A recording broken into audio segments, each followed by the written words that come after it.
This might prove very useful.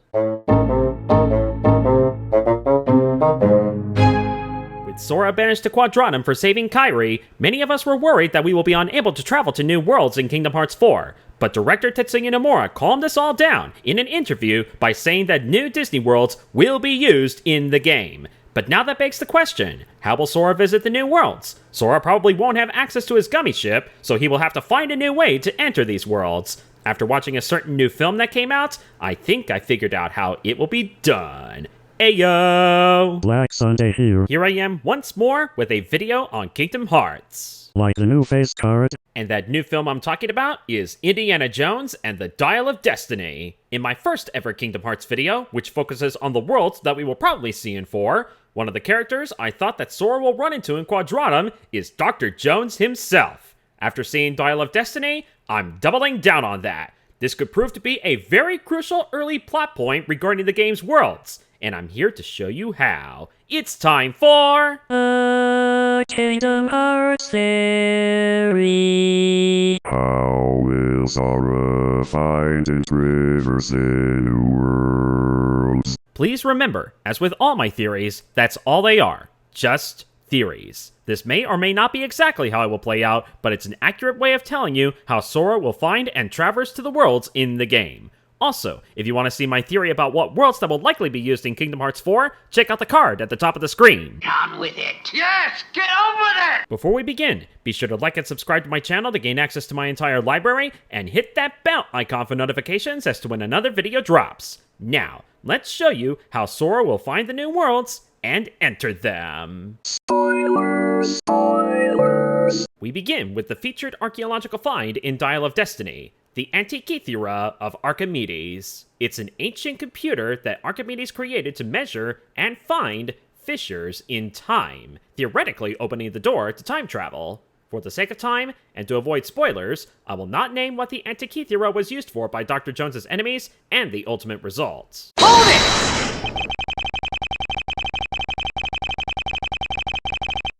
Very true.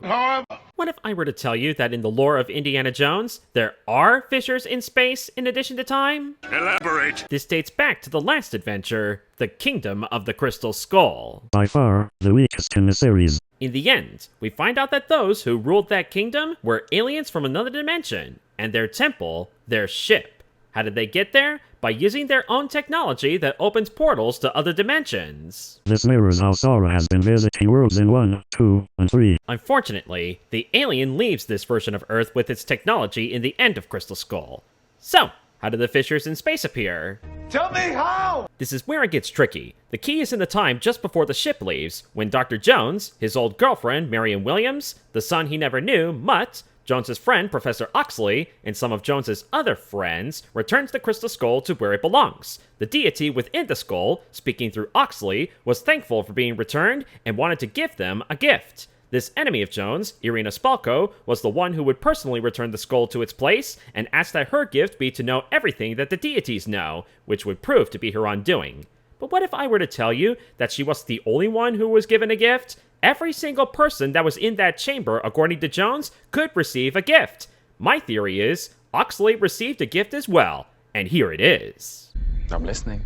Oxley's wish was the ability to travel to other worlds without the need for the aliens' technology, and that he gives this gift to Jones upon passing away, and that Jones could give this gift to the person of his choosing upon his passing. This is how the fissures in space can appear. Since Oxley's actor, John Hurst, passed away in 2017, writers can now make it canon that Jones now has the gift with Oxley's passing. Through this gift, this is how Dr. Jones, and maybe some of his friends, can appear in Quadratum, bringing the fissures in both time and space with him. There can also be a reason why he can't go home. The fissure to his home closed behind him, and it hasn't reappeared since. In Kingdom Hearts 4's story, Sora can come into contact with Dr. Jones, share each other's stories, and then help each other out since they have the same goal, find a way home. Thankfully, Jones has the Antikythera of Archimedes with him, which will serve as a clue to find new fissures that could lead each other home. But that's where we run into a couple of problems. Now what? Now what? First, the Antikythera is an analog computer, and Sora doesn't do computers. He is technologically illiterate, as made evident in Kingdom Hearts 3. And second, the Antikythera was programmed to find fissures in time only. Thus, only some fissures can be found while others cannot. But all is not lost. There is one person who might be native to Quadratum's reality that might solve both of these problems. Rhyme from The World Ends With You. Hold it!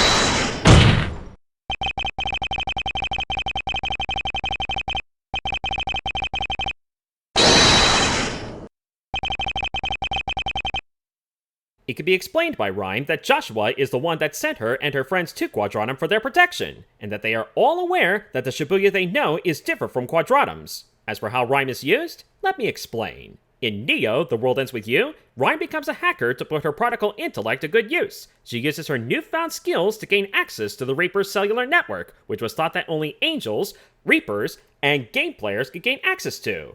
In Kingdom Hearts 4, she can use that expertise early in the game to reverse engineer the Antikythera and write a new program for Sora to use that mimics its abilities, with a few modifications that make the program easy to use and allow Sora to find fissures in time and space. Once downloaded onto his gummy phone, Sora can use the program whenever he wishes. Once he finds a fissure, he'll need to use his Keyblade to lock it, for 3 reasons. Keep the fissure open for him and his friends to enter, keep Gigasus in Quadratum, and keep Heartless out.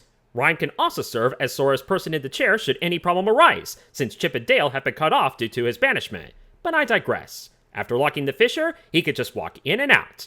Unfortunately for Sora, none of these fissures will allow him to go home, because all of the fissures will be tied to Quadratum's reality rather than his, part of his punishment. But that's for another video.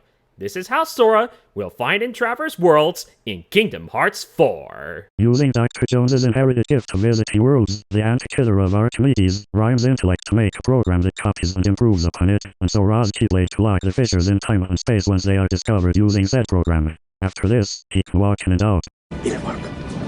But this is how I see it, at least for the time being. So what do you think? How do you think Sora will discover and traverse the worlds in Kingdom Hearts 4? You want to talk to me? Follow me on X, at BlackSunday150. If you like my videos, please hit the subscribe button and give them a thumbs up. Also leave out comments, as I certainly love debates. Thank you for watching, and remember, you will receive the information you seek, or my name isn't Black Sunday. Dr. Jones, good luck. See ya!